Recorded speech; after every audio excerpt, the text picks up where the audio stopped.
hope I pronounce it well. It's a great honor and a big pleasure to do this paper on behalf of our Swedish brother Carl Eck. He's not here today, unfortunately, but he has a very good reason, because he's getting married today. Yes. Yes. Well, we assume it already happened, because it's very late in the evening now in Sweden. But if you're watching this, Carl, maybe now or later, many congratulations on behalf of all of us, I think. Okay, the paper is about the guy to the left here. So this is an old picture, almost a century ago. The guy on the left, Dr. Erik Bogren. The one on the right is somebody else from Sweden. The name perhaps is familiar to you as well. Torsten Hedlund. And the photo is taken by another important person from Sweden, with regards to Theosophy, Professor Oswald Siren. Okay. The work of Dr. Erik Bogren as a Theosophical leader in Sweden, Europe, and also the rest of the world, could never be overestimated too much. Today, after decades of reconciliation and disconnection between the Point Loma traditions and movement, Dr. Bogren is one of those major Point Loma theosophists that can stand as a role model and a man of inspiration for the good work of the future. At the morning session of the Congress of the Swedish section, the 27th of June 1934, Kenneth Morris uttered the following words about Dr. Bogren, who had passed away earlier that year. And this is his quote. He was always there and always gave that feeling of a great strength for Theosophy. And when one came near him and examined in what strength lay, one found that it was in the marvelous gentleness of the man. He gave a great gift to the movement, not only in Sweden, but in all countries. And I would ask you, if you feel with me, friends and comrades, that you would all stand for a minute in tribute to that strong man of the North. Morris has given perhaps some of the most important keywords when it comes to describe Dr. Bogren, gentle and strong. But I would like to add two more: wise and enormously knowledgeable. He was a gift to the Theosophical movement indeed, a wise and strong man we never should forget. On Dr. Bogren's Ex Libris, we can read his personal motto, which was also his motto as a Masonic Knight Templar, and it appears on his Templar coat of arms as well. Pie laborore e die lactari, which I understand means to do pious work is always a joy. When I wrote this paper, I read about 50 of Dr. Bogren's letters to his fellow Theosophists in Sweden. And in a way, I got inspired. The joy he saw in Theosophical and esoteric work was tremendous, and I have hardly ever seen anything like this. He was born as a working Theosophist, and he passed away as one as well. Unfortunately, he has become quite unknown for most of today's Point Loma Theosophists, and then, of course, among Theosophists in general too. But if we would have entered a center or a lodge of the Universal Brotherhood or Theosophical Society 100 years ago, anywhere on the globe, Dr. Bogren would be a name mentioned with greatest respect. So who then was this Dr. Erik Bogren? Much is not found about his early life if one searches for it. He was born in 1846 in central Sweden, and his father was a dentist, as he himself was. So one then has to focus on his adult life and then one would find that there were three major things in his life. The theosophical work, of course, but also his profession as a dentist and a family man. He had two children, a son, Erik Jr., and a daughter, Ingegard, who later became an officer at her father's lodge and who was, during the 1950s, its leader, along with Miss Claire Keerseborn. The Bogren Lodge, together with the Boulder Lodge, were among those lodges in Sweden that supported William Hartley as leader of the Theosophical Society in 1951. And of course, he was an active Freemason, as already said, which was, by order from KT at the time, mandatory for all men with leading positions within the Theosophical Society. No one questioned that, hence there was no reason to do this, as the reasons were clear. But they would have been Masons anyway. Dr. Bogren was a dentist. This was then a new profession, as before dentistry was performed by most physicians and perhaps could be seen as a kind of specialization. It is still like that in many countries around the world.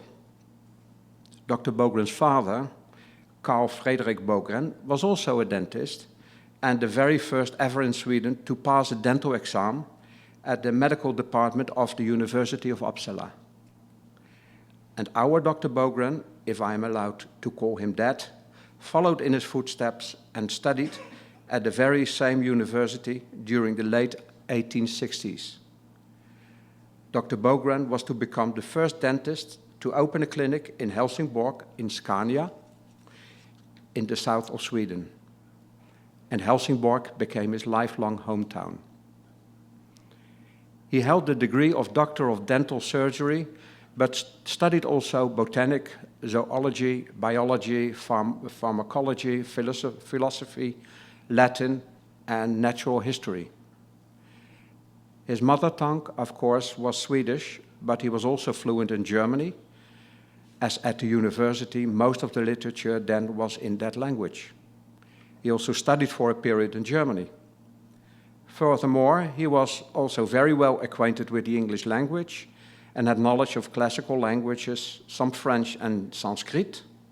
And in one place I have seen account that he may have been speaking Italian as well. Now, often people want to find out why someone becomes interested and starts to study theosophy.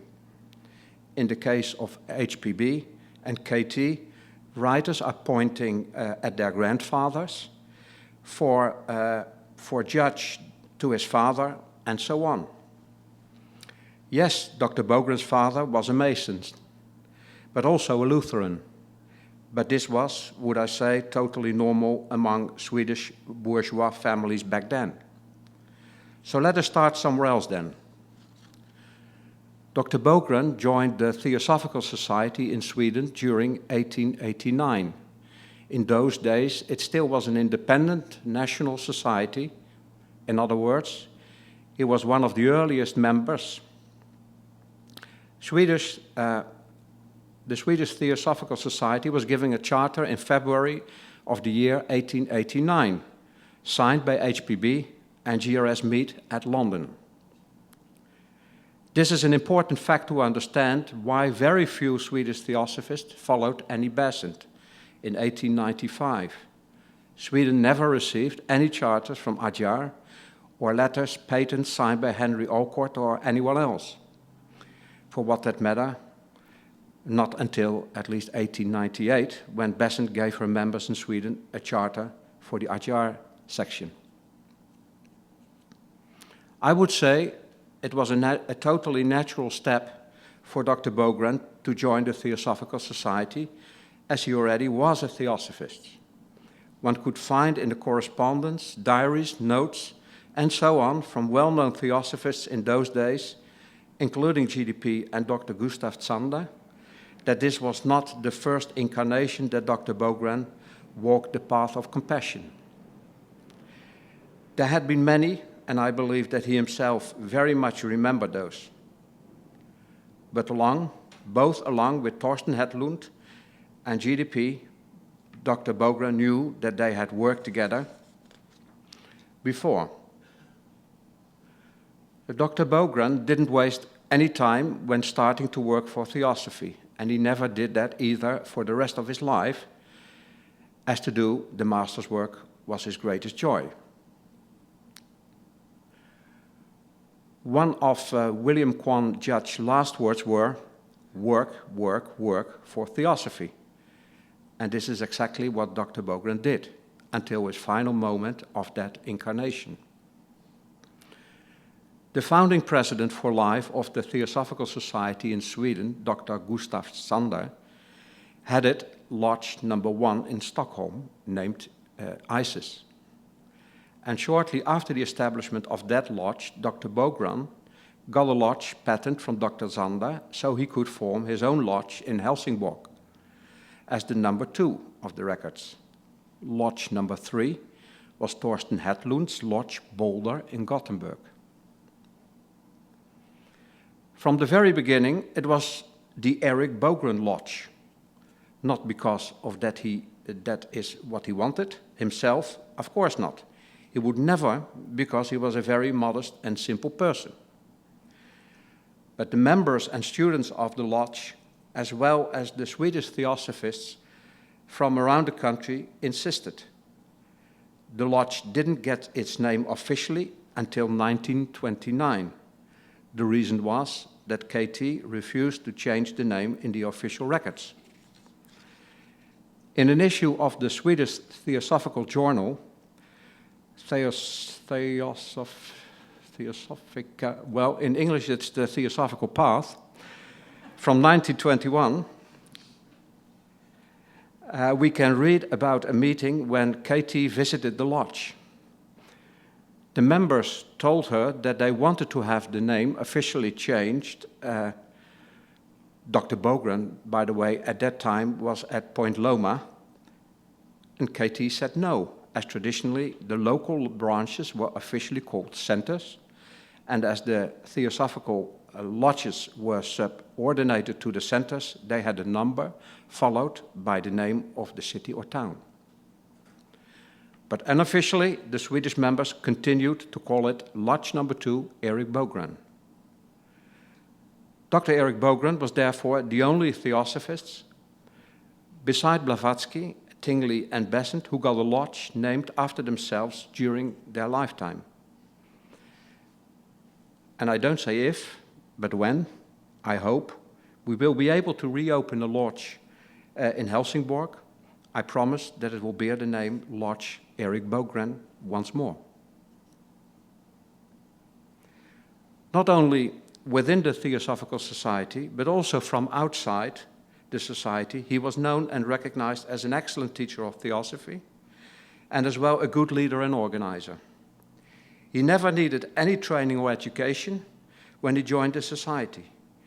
He knew from the very beginning and just needed to recall his previous studies. Dr. Sander was once asked by members of the Isis Lodge in Stockholm how this could be. He responded, "It is not the first time our good Dr. Bogren is doing that. I know, I have seen it." When Dr. Sander passed away in 1920, it was natural that Dr. Bogren became his successor as president of the Universal Brotherhood and the Theosophical Society in Sweden, even if he first was formally elected only later in 1922. Between 1920 and 1922, Torsten Carling was chairman of the Swedish delegates, as it was called at the time. KT had some other ideas at the time about the organizational structure in Sweden and Finland, due to the fact that she lived in Sweden almost every year for some months. So when Dr. Bogren became president, those ideas were abandoned, and the situation as it was under Dr. Sander was restored, whatever KT thought about that. To fully understand the backgrounds of the situation, we have to look into the difference between Catherine Tingley on one hand and KT on the other hand. But that's another subject. Dr. Bogren was the chief of the inner work in Scandinavia already from 1920. He held both offices along with the presidency of the Helsingborg Lodge until he passed away in 1934. He was also editor of Nya Seklet, the New Century, the Swedish edition of the New Century Path from 1898 until 1929, along with being editor of other publications of the Swedish section, except Sol, in English Sun, that Torsten Hedlund was editor for. From 1905 to 1925, he went many times to Loma land for longer and shorter periods. During those, he was mainly involved with supporting the large Swedish community there and giving lectures in the headquarters of the Theosophical Society and the Esoteric Section lodges. When he needed to be for himself, he sometimes went angling in the San Diego River, always wearing a large straw hat. But the major part of the work of Dr. Bogren was done within the Esoteric School. From 1889 to 1920, Dr. Zander was head of the Esoteric School in Sweden, and we know from several letters during those years between Dr. Bogren and other leading Swedish Esoteric School companions, such as Torsten Hedlund and Ellen Bergman, that Dr. Bogren had the utmost respect for Dr. Zander.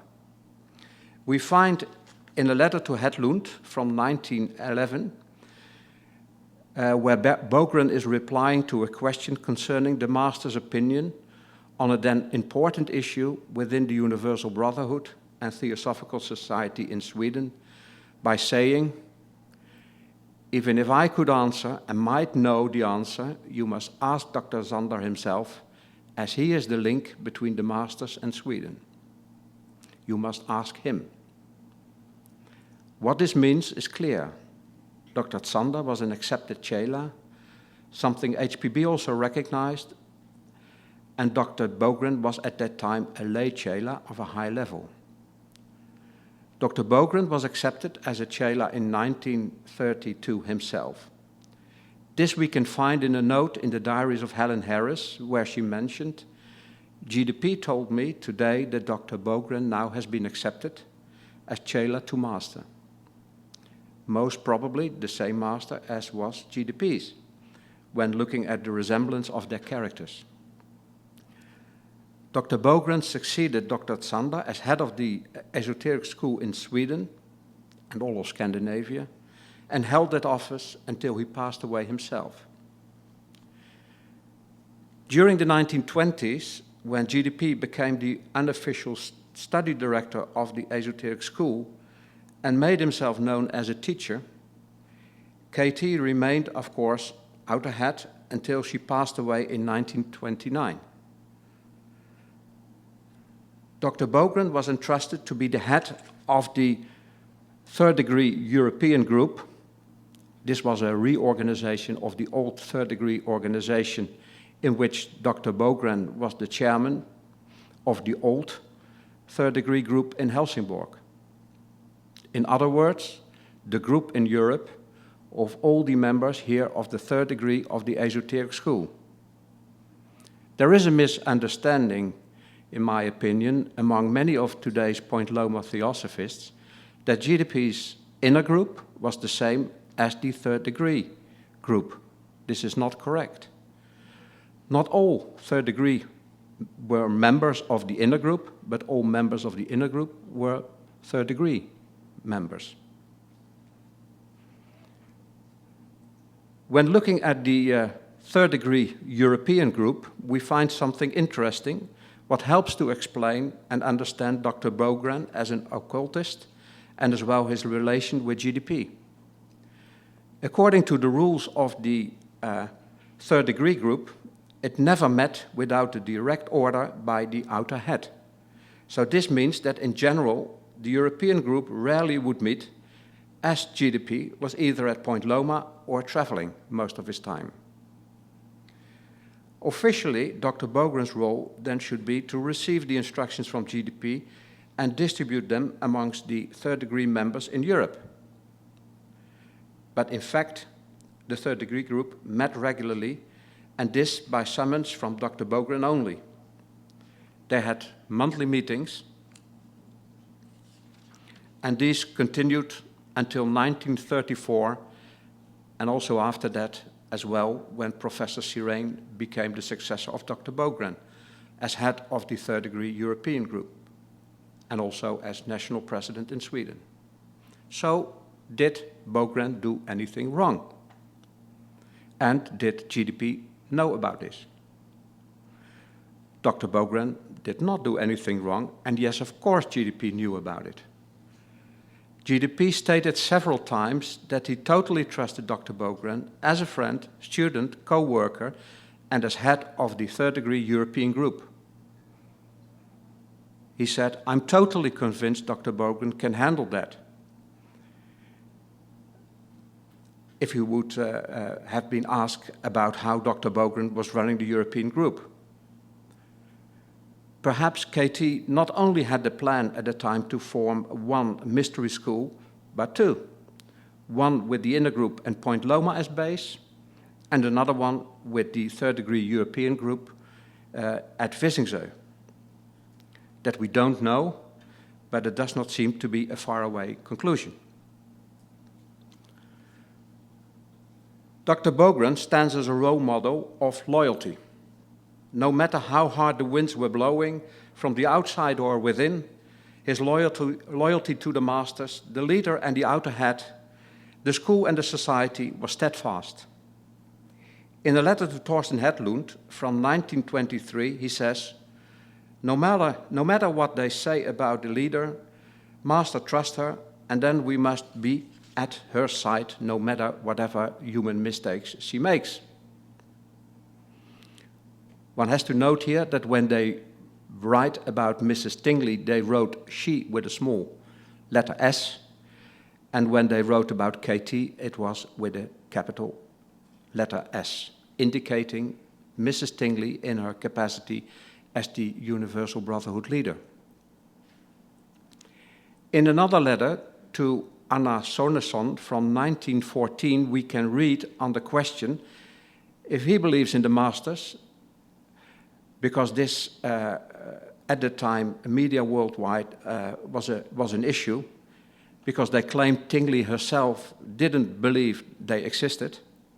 Dr. Bogren then responded, "How could I not believe in them when they have in our hands entrusted such a great work and cause, and by that showed that they believe in us?"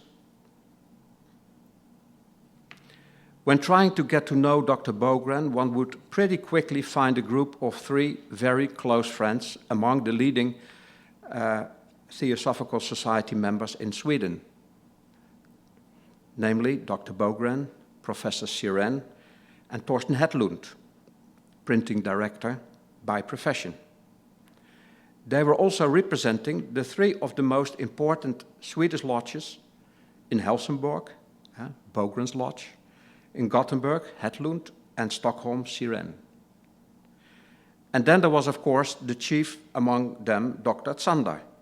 They formed the backbone of Theosophy in Sweden, and Dr. Zander was the head. The strength, the close friendship between these three fellows gave to the Swedish Theosophical Society, we can still harvest the fruits from today.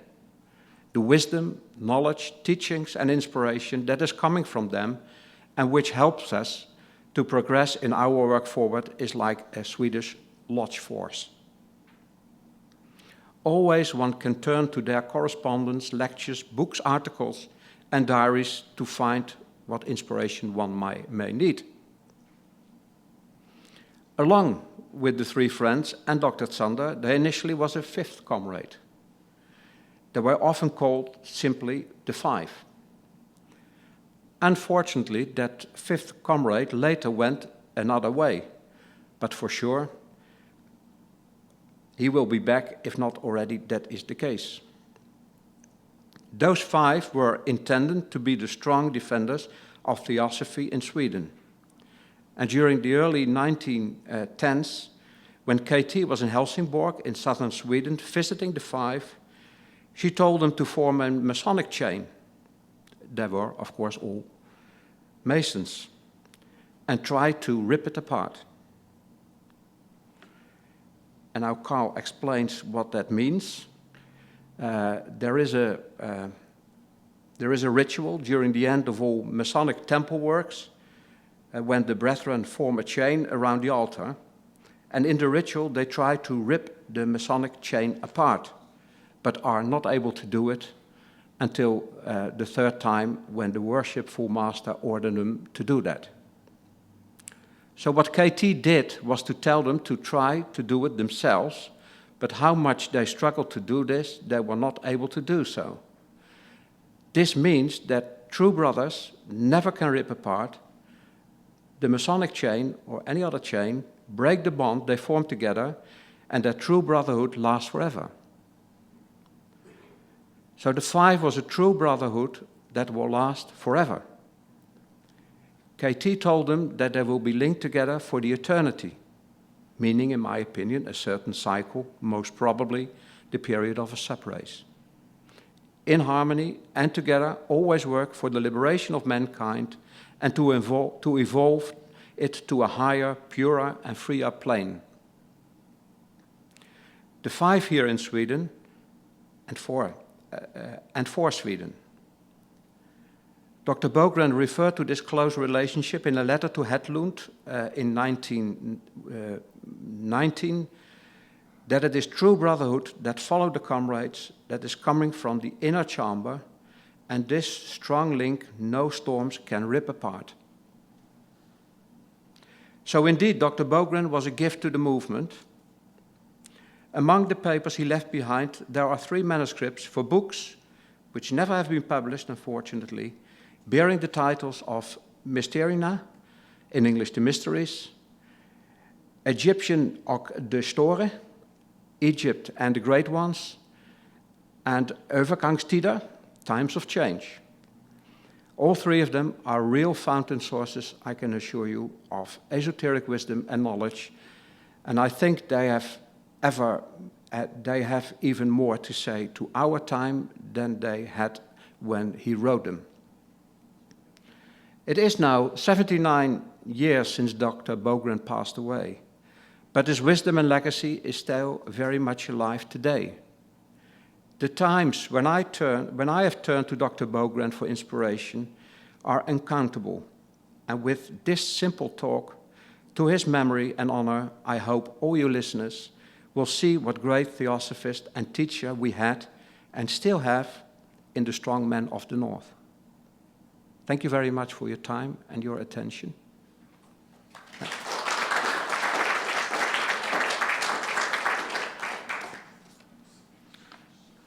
You probably have at least 2 questions, because I'm prepared for those. Does Carl have any plans to translate and put into a book form Bogren's work? That was the first one I expected, yes, exactly. I spoke with Carl about that. These manuscripts are in Swedish. They are in his position, and he's very eager to have them translated into English, yes. Yeah. Right.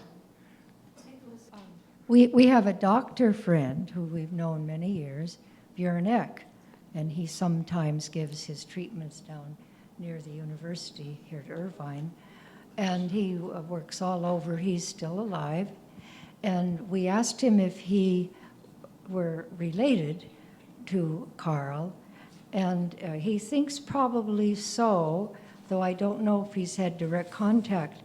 But in the process, Nicholas was able to correspond with Carl, and he's trying hard, as you were mentioning, yes, to restore the society there.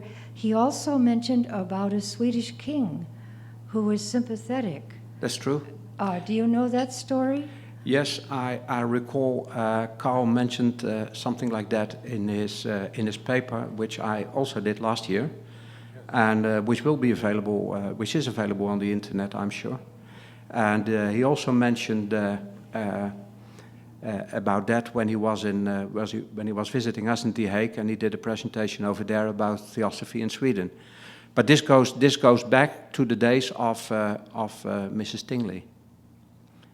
She had a kind of a relationship, a friendly relationship with, I think it was the prince at the time, or the king later on, and which was very instrumental for getting a piece of land on the island of Visingsö, because that was owned by the royal family.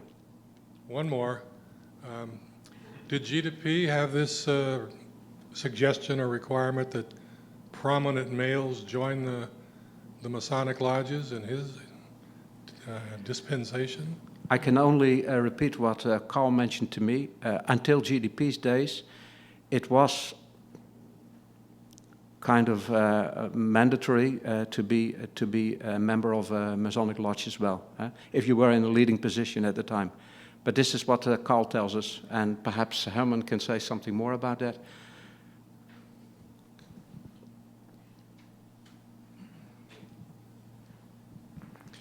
What we can say about that is that in the time of Catherine Tingley, she found that all the males should be also be a Freemason. How far that was continued in the time period of GDP is not clear to me, and for me it was quite a new sound that it was even going on in his time. So that is the simple thing we can say. Maybe it is good to know that Carl is also very much in favor of Freemasonry, so he is much focused of that subject, of course. Yeah. But I can tell you from other countries like the Netherlands and from Germany and so, it was not the case. Okay. So the other question I was expecting is not coming, so that's very good. because I don't have an answer on that one. Maybe it is good to mention that we were in Sweden. Maybe you should know now that Carl is head of the national section of the Point Loma Theosophical Society Blavatsky House. And so he works now quite close together with us. And we were there on the 21st of June to celebrate the 100 years of existence of the peace conference over there. And it was quite nice to have a look around and find back a couple of places. The field where the conference was very easy still to find and to recognize. That was one thing. The old headquarters of Catherine Tingley is still there, in very good shape and used for an, how do you say that? What was it? A correcting facility for boys. But the atmosphere, for me, was quite similar than what you can find here on Point Loma. Another part on the island, you can find back the temple and a number of small buildings around it. But that is not standing anymore on the spot as it was before. So that is moved in the 50s or so to another part of the island. And I must say, I regret it very much, but the condition of the buildings and the temple is very, very poor. But if you like to buy it, it is for sale now. Yeah, 60,000 square meters of ground. But you need a lot of money for the maintenance and so on. Yeah. Jim.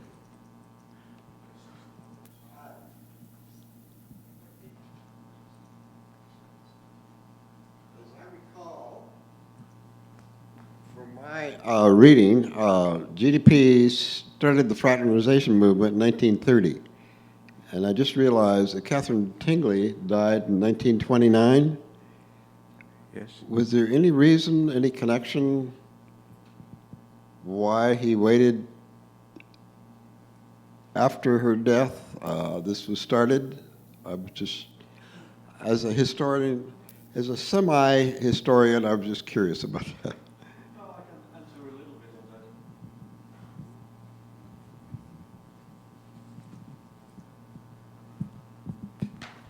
Maybe you should realize that if you look at the time history of that particular period, that KT was dying in 1929, one of the big, let's say, opponents of Catherine Tingley, that was Besant, she was also, let's say, not active anymore.